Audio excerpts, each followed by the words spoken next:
Literal daw na magniningning ang Pasko kapag ito ang negosyo.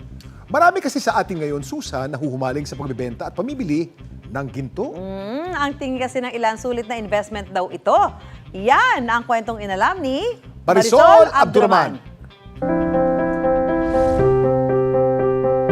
Investment ba kamo? Ang iba, hindi lang sa lupa, bahay at mga sasakyan, nilalaan ang kanilang ipon.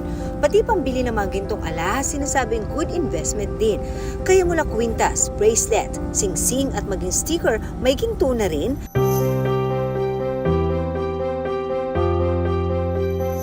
Nakilalang negosyanteng si Mylene dahil sa kanyang trademark look. Ang kanya kasing suot na ginto, hindi lang isa, hindi lang dalawa, kundi umaabot sa 30.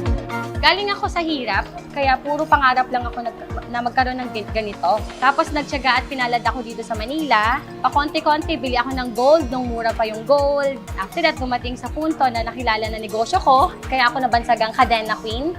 Para kay Mylene, ang pagkakaroon ng ginto, magandang paglaanan ng pera dahil kumikita. Tumataas ang value nito, kahit na tumaas ang pamumuhay natin. Kasi ang gold, hindi bumababa ang value niya. Isa pa, tulong sa akin na maka-attract ng customers at maging unique. Kaya si Mylene, patuloy raw na nadadagdagan ang gintong isinusuot. Dati po ang per gram natin, 1-2 lang nung nag-start ako. Ngayon po, nasa 3+ na. So, ang laki po nung difference nila noon at saka ngayon.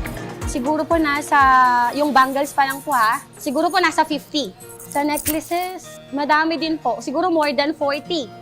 Naging in-demand daw ang ginto dahil sa paniniwalang swerte at walang lugi kung ibibenta ito ayon sa alahera na si Angie. Pag palagi nyo daw po suot yung gold ninyo, nakaka-attract daw po yun ng wealth. Chinese po kasi yung nagpauso sa mga lucky charms, katulad ng mga stickers sa phone. Pabata po ng pabata yung mga nag-i-invest sa gold. For example, nagka-emergency ako, mabilis lang po siyang ipaliquidate, punta ka lang sa pinakamalapit na pawn shop.